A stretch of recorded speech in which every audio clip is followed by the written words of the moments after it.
Boa noite a todos e a todas. Haroldo de Campos, no livro Crisantempo, apresenta um caderno chamado Harpa Davídica, dividido em duas partes: poemas de Israel, que inclui poemas escritos pelo autor paulista após sua viagem a esse lugar, e poetas de Israel, com textos traduzidos de autores israelenses contemporâneos. Esta não foi a primeira vez que Haroldo realizou inventivas transcriações da literatura hebraica.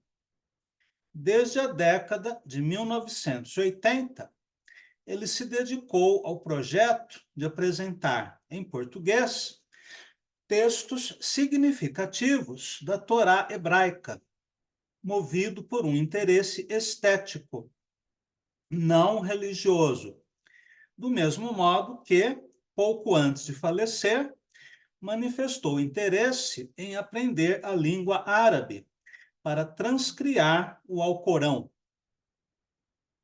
No caso de suas versões bíblicas, o poeta publicou 3 volumes. O primeiro, Kohelet, com a tradução integral de Eclesiastes, e depois o Bereshit, com versículos do livro do Gênesis, e por fim o Éden, com o Cântico dos Cânticos de Salomão, a resposta de Deus a Jó e o episódio da Torre de Babel. Antes de comentarmos a harpa davídica de Crisantempo, portanto, creio ser oportuno comentarmos antes as primeiras incursões de Haroldo de Campos no universo da língua hebraica e do imaginário bíblico. A Bíblia é o grande código da literatura ocidental, segundo o estudioso Northrop Frye. É o início de toda a tradição literária ocidental. O Cântico dos Cânticos, por exemplo, é uma das bases de nossa poesia erótico-amorosa, ao lado da lírica greco-romana e das canções dos trovadores provençais. Já o estilo conciso, obscuro e paradoxal dos livros sapienciais, como os Provérbios e o Eclesiastes, marcaram importantes obras de autores românticos e simbolistas, como o William Blake, do Casamento do Céu com o Inferno, o Novalis de Aurélia, e mesmo esse inimigo declarado do cristianismo, que foi Lautréamont, nas sentenças paródicas de suas poesias. Outro adversário contumaz da fé cristã, Friedrich Nietzsche, geralmente se pronuncia Nietzsche, né, com E final, que é a maneira como se escreve, mas a leitura em alemão é Nietzsche. Friedrich Nietzsche usou o estilo oratório dos profetas hebreus em seu Assim Falava Zaratustra. E até Marx, em sua obra mais elaborada do ponto de vista literário, que é o 18 Brumário de Luís Bonaparte, fez várias citações do cânone bíblico, como a conhecida frase: deixemos que os mortos enterrem os seus mortos.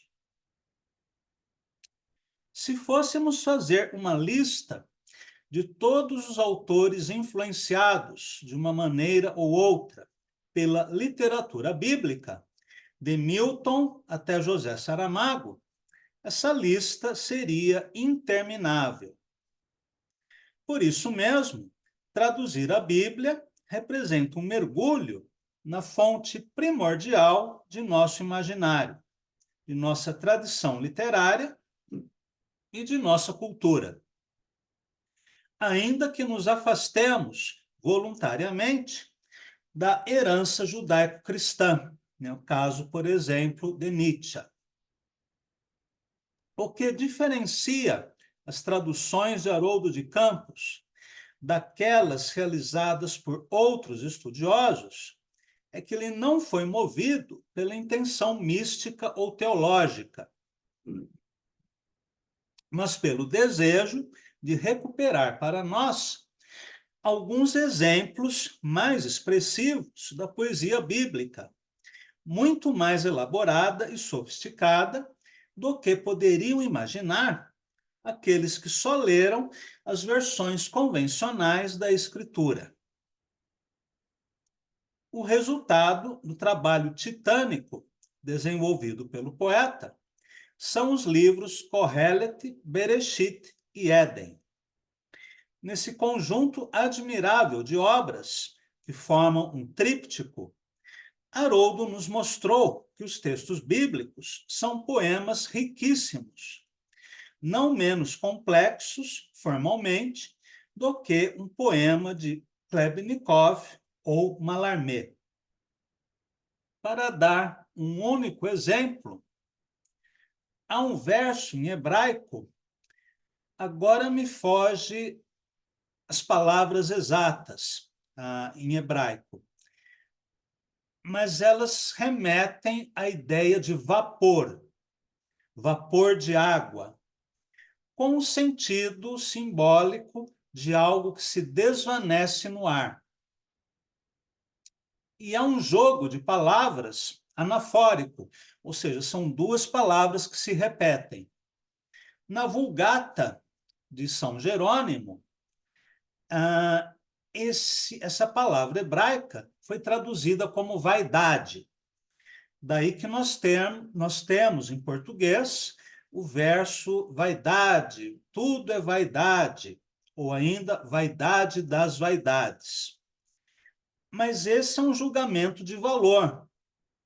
A ideia, né, de vaidade é um conceito abstrato, e um conceito abstrato que já traz consigo um valor negativo.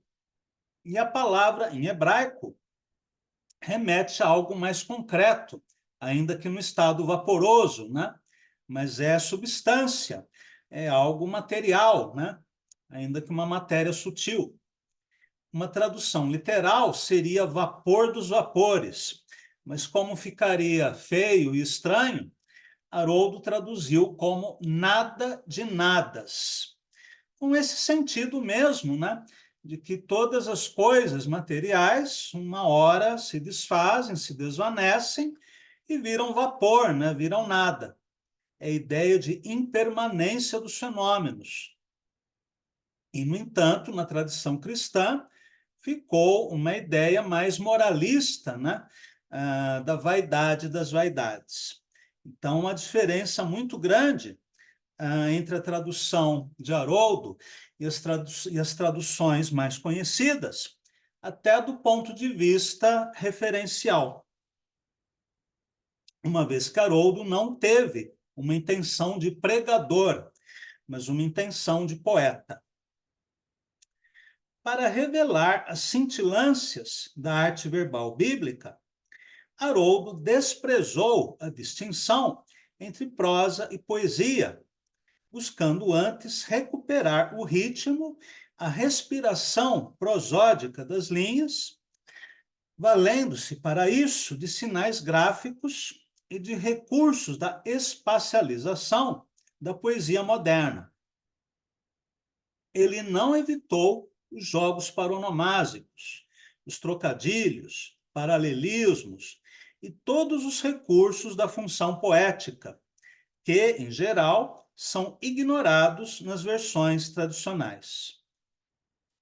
Haroldo de Campos buscou hebraizar o português, criando uma quase língua híbrida, que ao mesmo tempo nos encanta pela estranheza melódica e apresenta outras possíveis abordagens do texto original, recuperando significados que estão ausentes em muitas versões. Assim, por exemplo, ele traduz chamaim por fogo-água, em vez de céu, indicando nesse neologismo a ideia de uma abóboda celeste formada por uma espécie de magma. Essa tradução nada tem de arbitrária, já que Esh, em hebraico, significa fogo, e Maim, água, como esclarece o tradutor, ou transcriador, como ele preferia ser chamado. O resultado poético pode ser conferido nas linhas iniciais da primeira história de Bereshit. Diz Haroldo: no começar, Deus criando o fogo, água e a terra. E a terra era lodo torvo, e a treva sobre o rosto do abismo, e o sopro Deus revoa sobre o rosto da água. A estranheza começa pelo uso do infinitivo, no começar, seguido pelo verbo no gerúndio, Deus criando. É como se o poeta trouxesse até nós o momento inicial da criação, descrevendo o inconcebível cenário de elementos que surgem, interagem e se transformam na alquimia criadora do cosmos. Esse passado remoto é vivificado também pelo desenho melódico das linhas, com ênfase nas assonâncias. E a terra era lodo torvo, e aliterações, revoa sobre o rosto. Já na segunda história do Gênesis, presente no livro Éden, ele recupera o jogo semântico entre Adam e Adamá, que traduz como homem humus, coerente com a noção semítica de criação do primeiro ser humano a partir do pó da terra, assim como na tradição iorubá, Nanã ofereceu o barro do pântano para que Oxalá criasse os primeiros seres humanos. Ao mesmo tempo, Haroldo faz outra aproximação paronomásica entre mulher e humus, recuperando o jogo que, em hebraico, existe entre ish, homem, e isha, mulher. Não se trata de mero capricho estilístico, mas de uma relação, ao mesmo tempo, de significante e de significado, já que a aproximação semântica indica uma relação causal.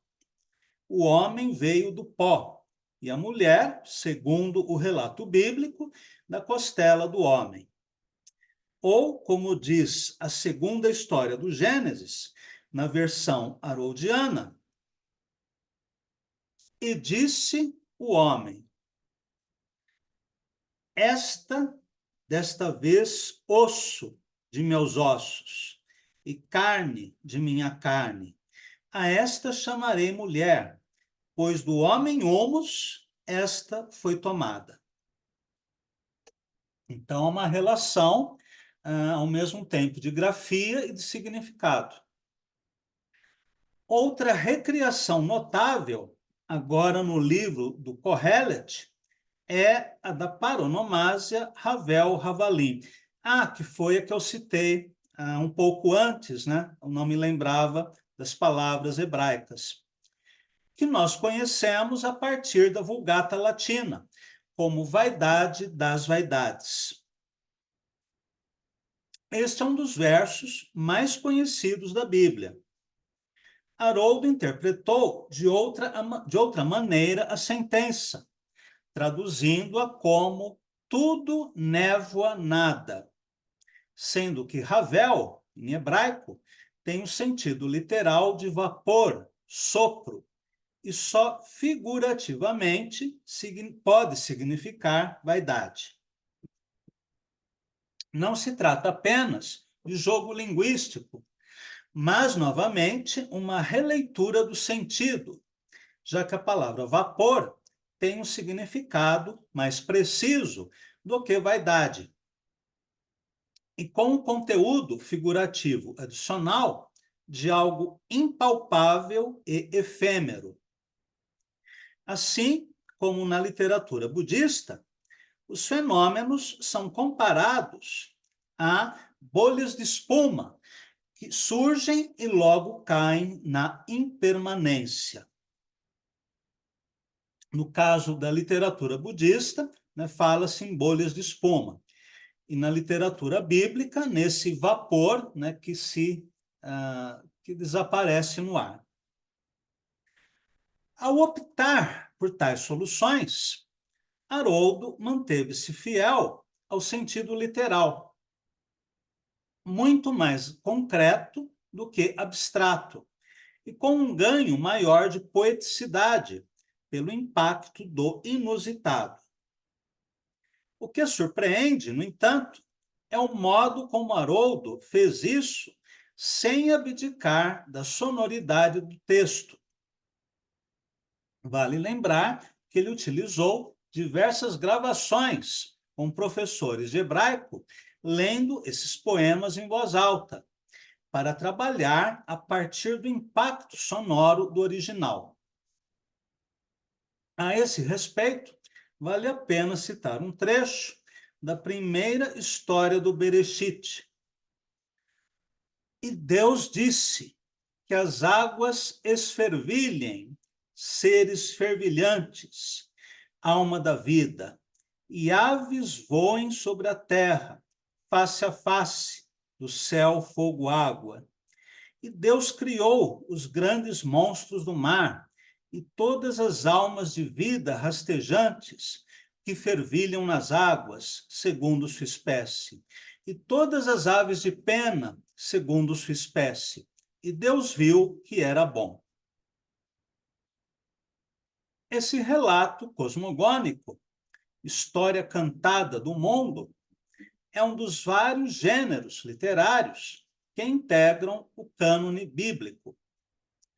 Em outros capítulos desse livro infinito, encontramos poemas líricos, como o Cântico dos Cânticos, o relato épico, como a história de Josué e as trombetas de Jericó, o discurso filosófico, como os Provérbios e o Kohelet, e ainda esse texto insólito, irônico e enigmático, que é a resposta de Deus a Jó, traduzida por Haroldo e incluída no livro Bereshit.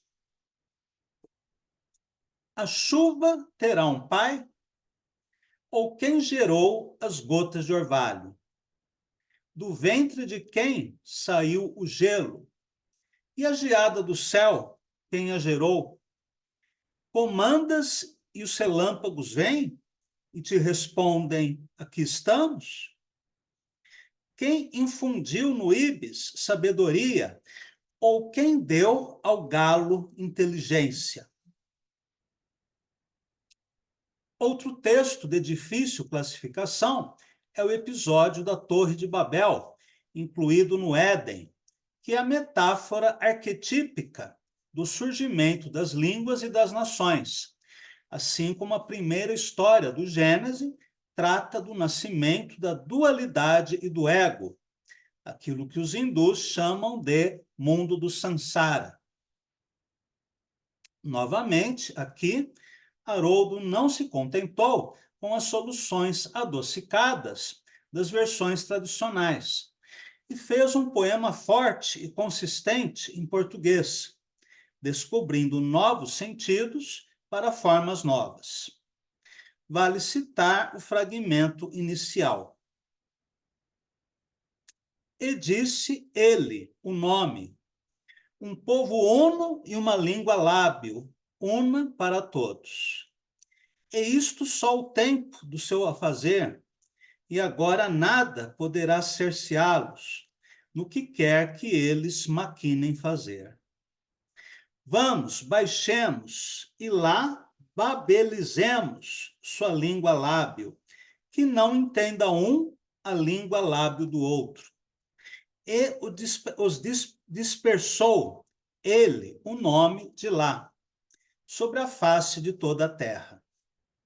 E eles cessaram de construir a cidade, por isso chamou-se por nome Babel, pois lá babelizou ele, o nome, a língua lábil de toda a terra, e de lá dispersou-os, ele, o nome, sobre a face de toda a terra.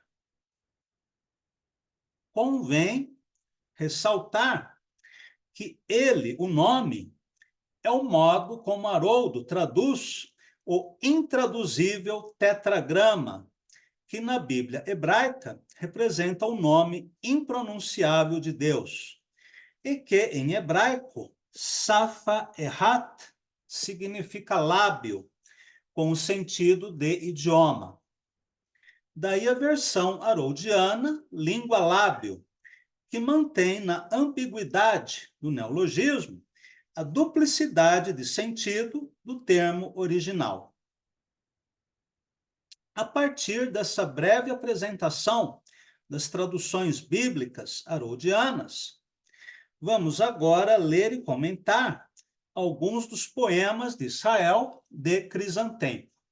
Para quem tem o livro, é a página 309.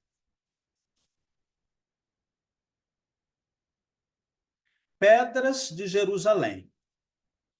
As pedras têm coração em Jerusalém, dizem.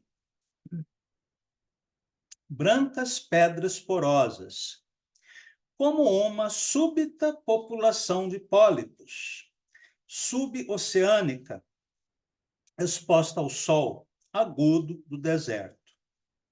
Aqui a mão do homem plantou bosques e flores. Or significa luz e rima com ouro para o olho gozoso do poeta.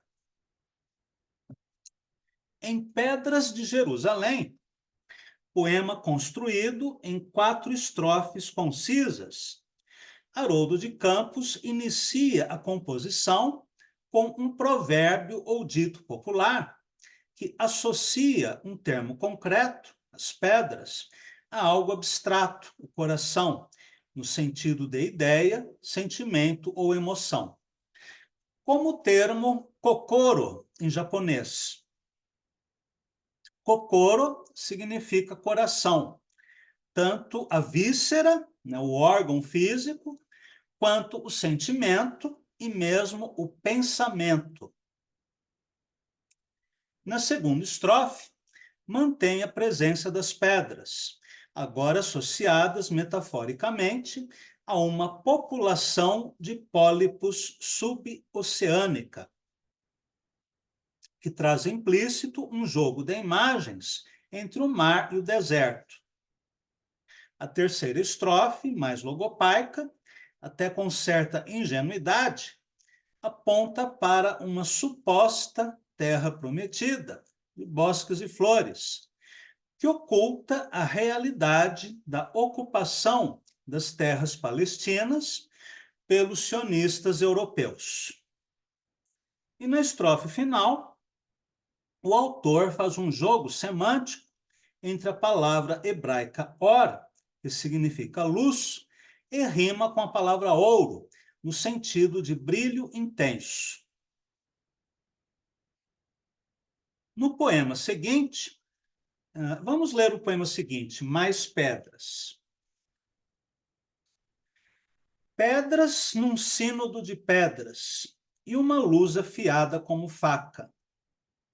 O muro dos lamentos, linha amarelo-cinza, de pedra, lapidada por lágrimas. Esta laranja, ao alcance da mão, a cúpula áurea, calota de luz faiscante no horizonte, polida lucidez de lâmpada. No poema seguinte, Mais Pedras, com o qual forma-se um díptico, a imagem das pedras do Muro das Lamentações é associada a uma luz afiada como faca, em possível referência aos conflitos entre palestinos e colonos israelenses. E ainda a uma laranja, ideia derivada do verso anterior, linha amarelo-cinza, a uma cúpula áurea e a uma calota de luz faiscante, numa cachoeira de metáforas. Há também no poema uma inflexão emotiva na linha lapidada por lágrimas, em referência aos que choram por seus mortos no Holocausto, e uma inflexão intelectual na linha polida lucidez de lâmpada, que também faz um jogo aliterativo interessante.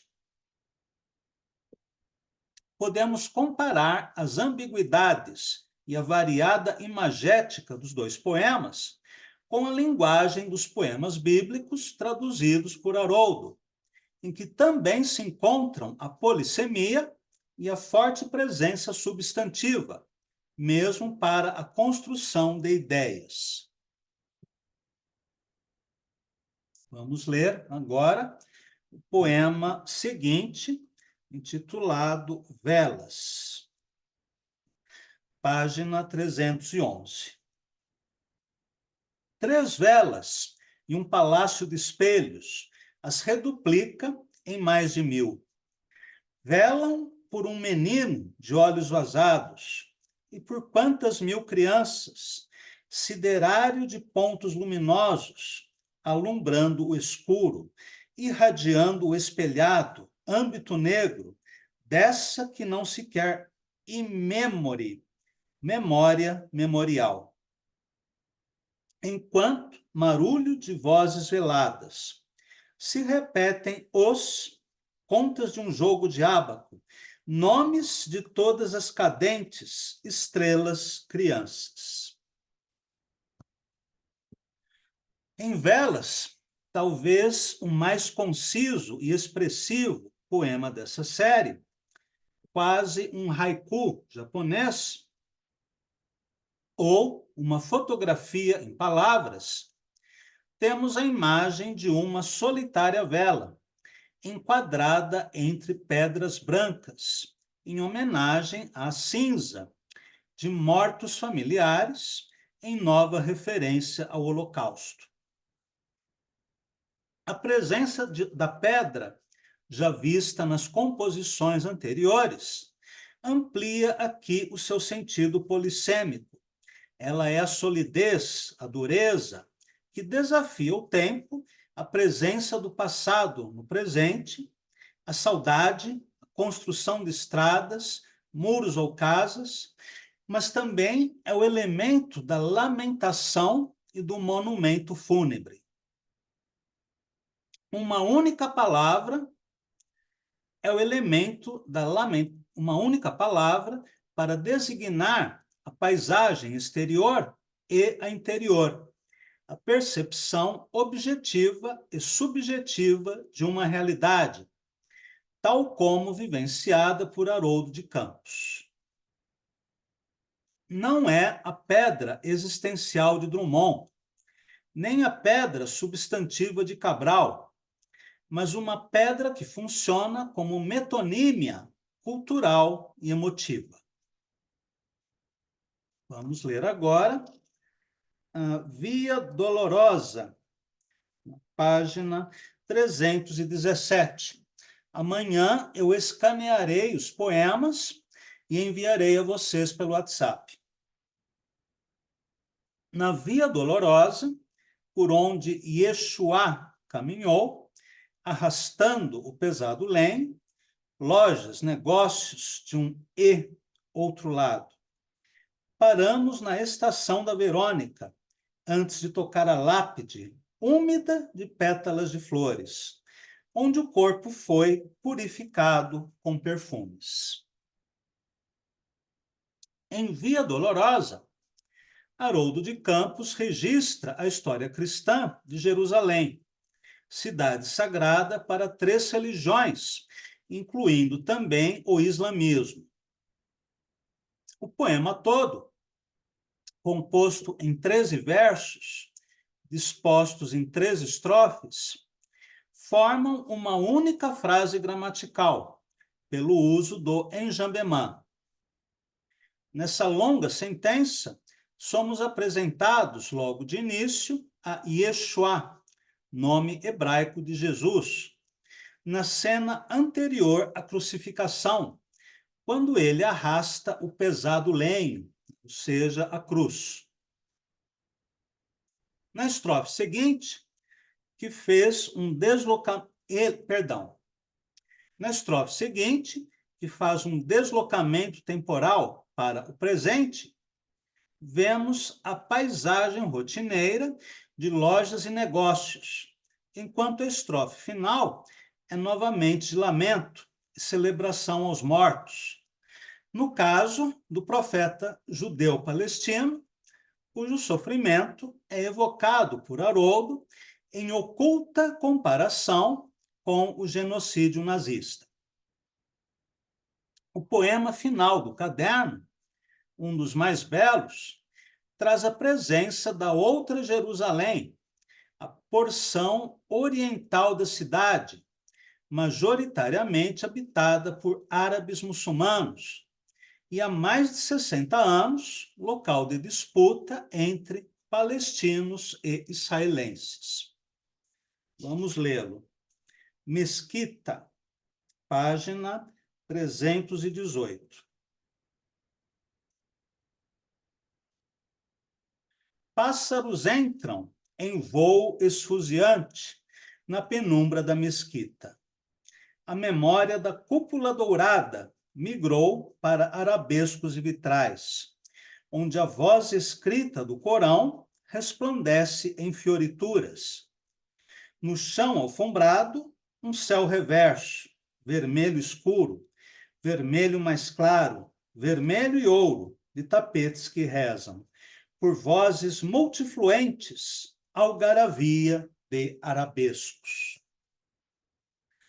Uma vez que a arte islâmica não pratica o retrato de seres humanos, o que é considerado idolatria, o poeta traz para o poema a decoração da mesquita de Al-Aqsa, construída no século VII, um dos 3 lugares santos do Islã, na chamada Esplanada das Mesquitas. Vemos, então, nas linhas do poema, a cúpula dourada, os arabescos, vitrais, tapetes de oração, as inscrições de linhas do Alcorão e a imagem exterior de pássaros que entram em voo esfuziante na penumbra da mesquita. O poema termina em uma explosão cromática.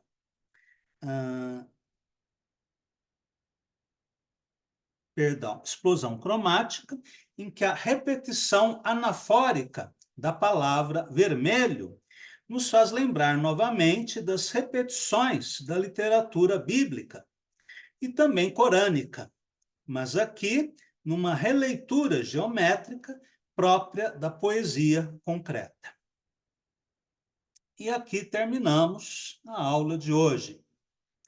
Agradeço a todos e a todas, e bom final de semana, e até o nosso próximo encontro.